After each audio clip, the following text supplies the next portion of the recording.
Yes, welcome everyone.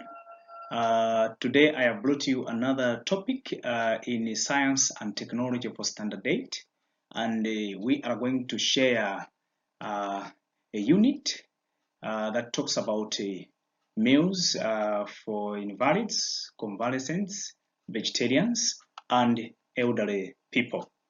And you are with me in this lesson, George Chapusa.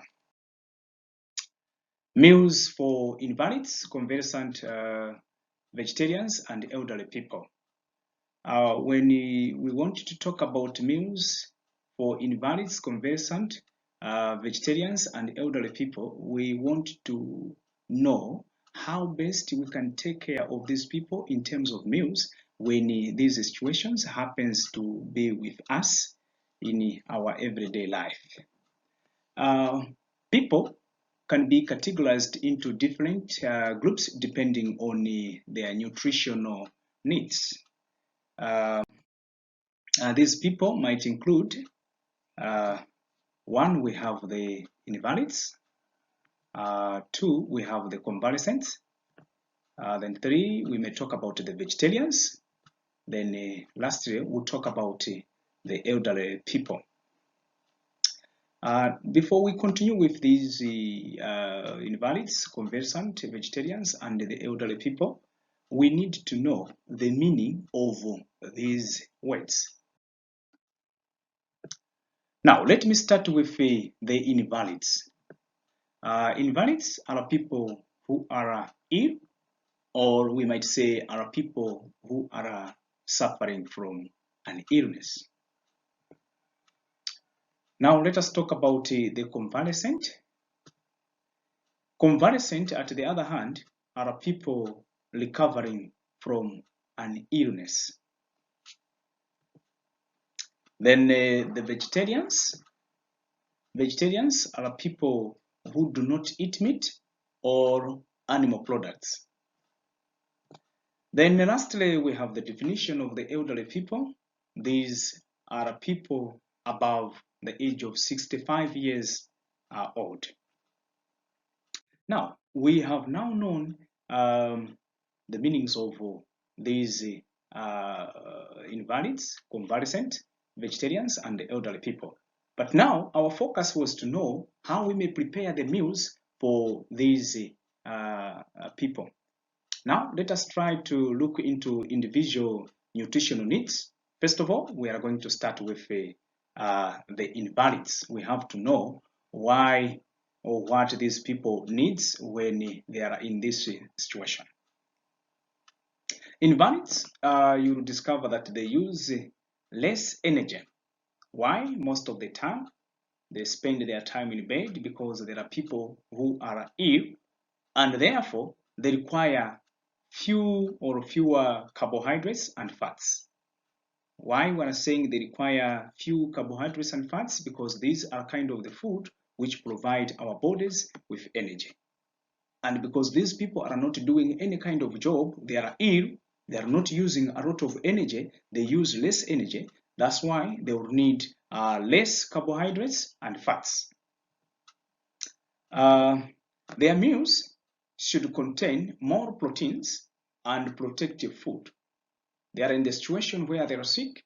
They will need this kind of food for the replacement of damaged tissues and cells. Whenever you are sick, the body suffers a loss of cells and tissues. As a result, the patient or the person who is an invalid will need to eat a lot of proteins and other protective foods like vegetables and fruits, so that this body of the invalid gets enough protection. And again, proteins are a body building food. This person has to rebuild, has to replace all the damaged tissues and cells. Now, let us look at the guidelines we might consider when planning meals for an invalid. We don't just plan meals for a person who is sick. There are some guidelines that we need to know, we need to follow when we want to plan meals for this kind of people. One, their meals should be easy to digest. The meals should be very easy to digest so that these people should not find a lot of problems when eating. Two, we may say liquid diet should be given. These people, they should be given a diet with meals, in addition again with a diet which is in form of a liquid. You may give them juices, or else the food should be molten, not that it should be not hard, so that they should find it difficult to chew or find it difficult to digest, as I said earlier on. Again, following doctor's instruction on meals, doctors might give you some of the instructions according to the type of the sickness the person is. So for that reason, you are also supposed to follow the doctor's instruction on those meals. And again, taking into account particular likes and dislikes for food. When a person is sick, when a person is an invalid, might have some particular likes and dislikes. So you should always be observing the particular likes and also know what the patient dislikes, so that you happen to give food which the patient might eat, so that might help this person with this sickness. Not serving leftovers food. This is there because you need to avoid contamination of food. Whenever the food is left over, then there is need of using it or disposing it somewhere. Avoid giving the same type of food to the patient, because that food might also bring other problems apart from the problem which you are already nursing. And again, paying careful attention to food hygiene. Yes, this is also important. In science, you might learn a lot of reasons why hygiene is important. And one of it, hygiene is important because it prevents us to some of the diseases which might come due to lack of hygiene. So as a result, the person is already sick, you might invite other diseases as far as hygiene is not followed. So that's why there is need of paying a careful attention to food hygiene. Then preparing food away from the patient. Yes, the patient might not be smelling the aroma of the food. So the food must be prepared away from the patient. This will help to increase or to maintain the appetite of the patient. As far as the patient gets the smell of the food, might lose appetite. So for that reason, you're supposed to prepare the food away from the patient. Then serving meals in a tray, and this food should be in small portions. This will help to encourage the person who is sick to eat a lot of food, or to make him have confidence that he is going also to finish the food. But if you save the food in a large portion, will discourage this person who is sick, so that he cannot manage to finish the food which is served large. Now, that was about invalids. If we want to talk about the convalescent, you will discover that these are the people who are just recovering from the same illnesses, which means convalescent are just similar to invalids, which means the guidelines for planning meals for convalescent are similar to those of the invalids. But something different. The only difference is that the convalescent appetite is better, and saving also becomes easier. That's the difference between an invalid and a convalescent. Now let us look at the vegetarians. Vegetarians are categorized into two. So there are two types of vegetarians. One, we look at the lacto-vegetarians, and two, we have the strict vegetarians. All of them, they are in the category of vegetarians. What makes the difference is that the lacto-vegetarians are those who eat vegetables and animal products, such as eggs, cheese, you talk about yogurt, you talk about sour milk, chambiko, these people, they might eat some of the products which come from animals.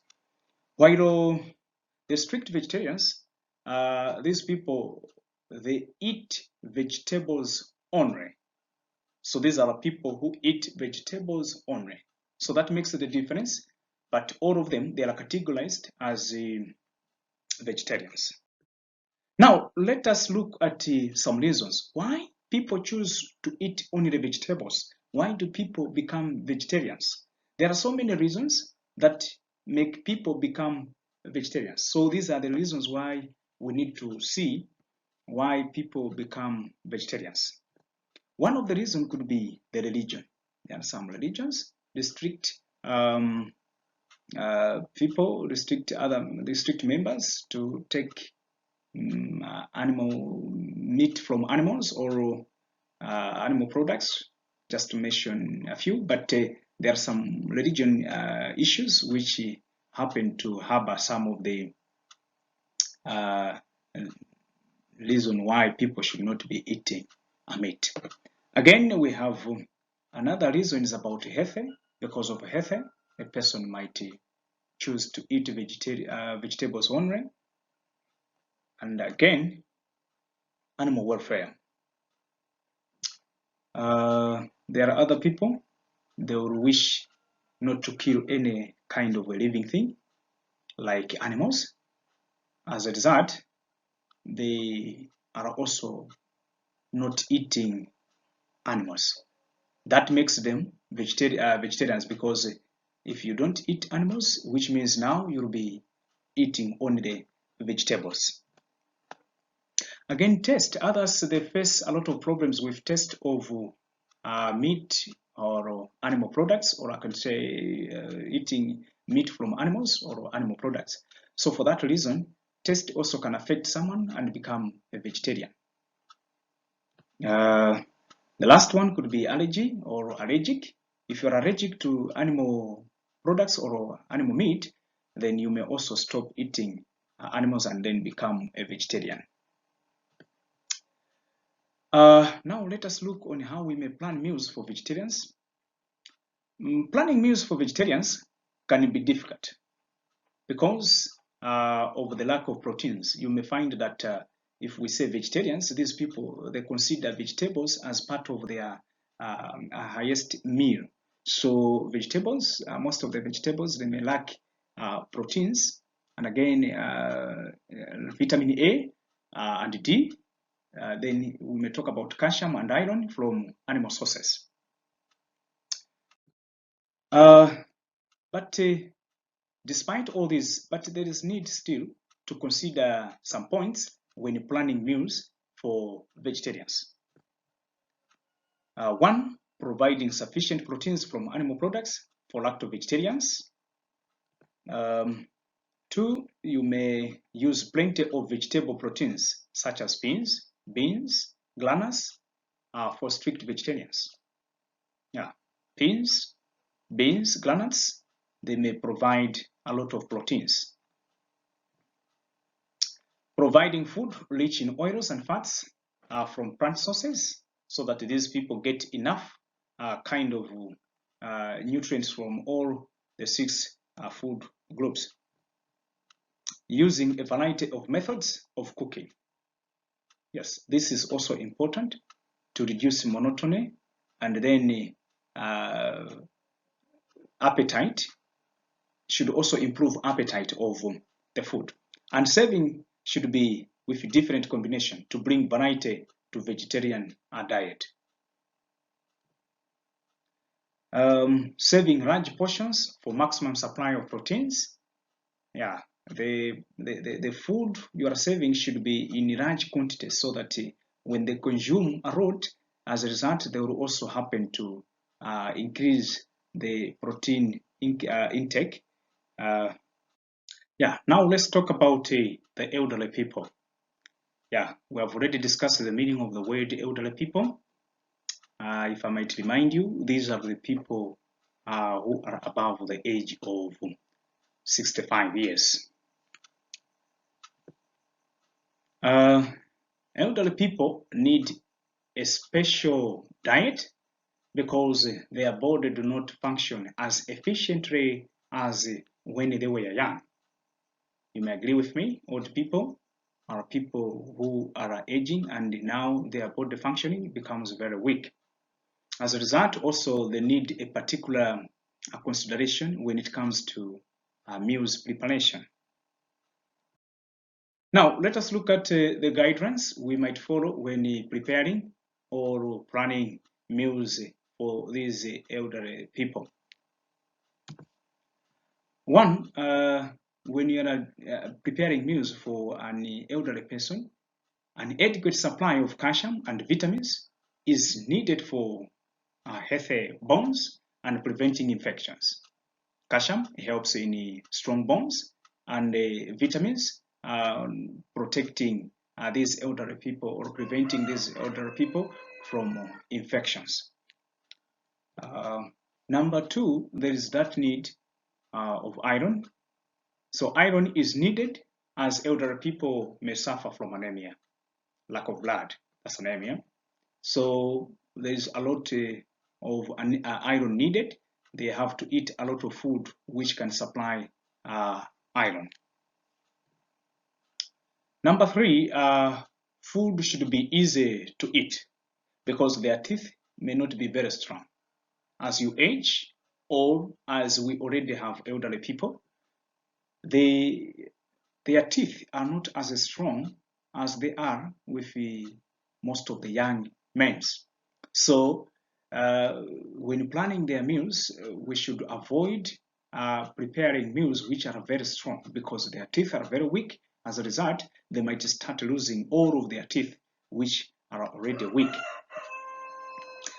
Then we have another point. We should ensuring a good supply of dietary fiber to help in the digestion of food. Yes, their meals also should contain a lot of dietary fibers, the food which can help their digestion go on smoothly. Yes, so if they eat a lot of food with the dietary fibers, these dietary fibers, they will help digestion to take place properly. Then meals should contain more fruits and vegetables and less fats. As we have already discussed earlier, that an adequate supply of calcium and vitamin is needed for healthy bones and preventing infections. Now you may come to notice that meals should contain more fruits and vegetables. You may picture that vegetables and fruits, they help us with vitamins. And again, less fats because this is not the time for the elderly people to use a lot of fats. They need less fats, but they need a lot of protective food.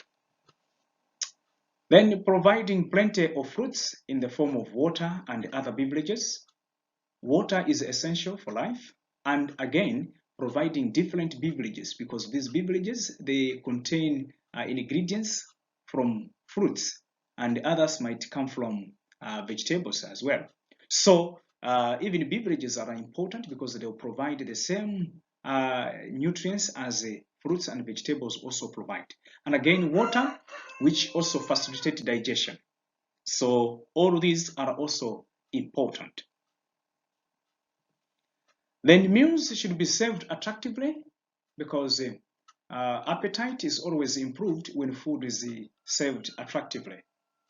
And if the food is not attractive, it disturbs or it hinders the appetite of people. So for the elderly people, which means you should make sure that their meals are served attractively. Now, to wind up this lesson, to wind up this topic, I prepared some questions whereby you are supposed to discuss if you are to discuss or write on your own if you are to write. Question number one, give the meaning of the words invalids. B, we have convalescent. C, we have vegetarians. D, we have elderly people. Then two, what are the two types of vegetarians? Then three, why do people become vegetarians?